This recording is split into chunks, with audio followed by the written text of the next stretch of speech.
रोहित पवारांची विलिनीकरणाविषयीची आजची होणारी पत्रकार परिषद ही पुढे ढकलण्यात आली आहे। अजितदादांच्या अपघाती निधनाच्या चौकशीचा विषय महत्त्वाचा आहे आणि त्यासाठी काही बैठका सुरू आहेत। त्यामुळेच पत्रकार परिषद पुढे ढकलल्याची रोहित पवारांची ट्विट करत माहिती आहे।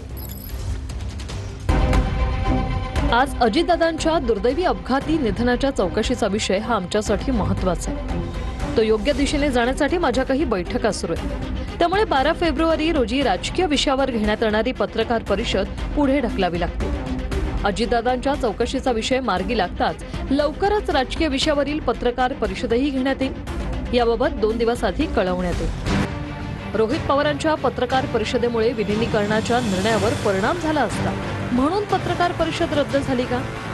अजितदादांसोबतच्या बैठकीचे व्हिडिओ किंवा फोटो समोर आल्यावर दादांच्या राष्ट्रवादीची कोंडी झाली असती का? 17 तारखेला पवारांच्या राष्ट्रवादीची बैठक असल्यानं तिथे अंतिम निर्णय होण्याची वाट पाहिली जाते का? ते पुरावे किंवा विलिनीकरणाची चर्चा दादांचं शव अंत्यदर्शनासाठी विद्याप्रतिष्ठानमध्ये ठेवलेलं असताना विलिनीकरणाची चर्चेची सुरुवात का कोणाला का घाई झाली त्या प्रश्नाचं सुद्धा उत्तर अजून काही मिळालेलं नाही। आता यापेक्षा या विषयावरती मला अधिक काय बोलायचं नाही। उद्या जर काय पत्रकार परिषद झाली, विलिनीकरणाचा काय विषय असेल, त्याच्याशी राष्ट्रवादी काँग्रेस पक्ष म्हणून आमचा काय त्याच्याशी संबंध असेल तर जरूर त्या बाबतीमध्ये मी बोलेन। आम्ही एनडीएमध्ये आहोत। एनडीएमध्ये माझं प्रणित आज देशातला महत्त्वाचा एक घटक आणि यूपीए म्हणजे काँग्रेस प्रणित घटक, अशा वेळेला आम्ही एनडीएमध्ये आहोत। दादा असतानाच मी वारंवार भूमिका स्पष्ट केली की आम्ही निर्णय घेतला सामूहिकरित्या दादाच्या नेतृत्वाखाली एनडीए सोबत जाण्याचा। तो कालही होता, आजही होता आणि उद्या भविष्यामध्ये सुद्धा राहील।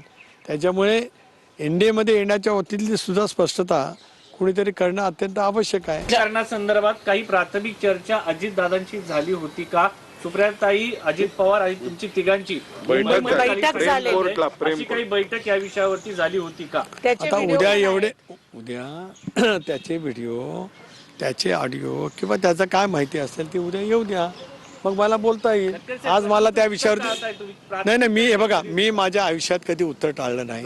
ऐका, पण मला माझं उत्तर केव्हा द्यायचं त्याचा माझा अधिकार आहे। तुम्ही प्रश्न विचारण्याचा तुम्हाला अधिकार आहे, उत्तर केव्हा काय द्यायचं तो माझा अधिकार आहे। मेन विषयाकडे लक्ष न जाता दुसऱ्याच विषयाकडे त्यांचं लक्ष गेल्यामुळे कदाचित काकींची इच्छा नसताना सुद्धा शपथविधीला सुद्धा काही प्रमाणात घाई ही त्यांच्याकडनं तिथं झाली।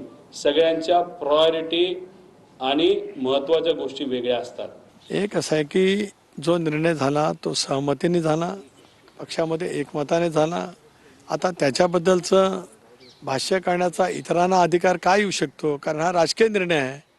राजकीय निर्णय घेण्याचा राजकीय पक्षाचा अधिकार आहे आणि आमचा राजकीय पक्ष भारतीय निवडणूक आयोगाने आणि सर्वोच्च न्यायालयाने दादांच्या नेतृत्वाखाली योग्य म्हणजे तो आहे मान्यता प्राप्त असा निर्णय दिलेला आहे। त्याच्यामुळे आमच्या पक्षाचा निर्णय घेण्याचा सर्वस्वी अधिकार आम्हालाच आहे।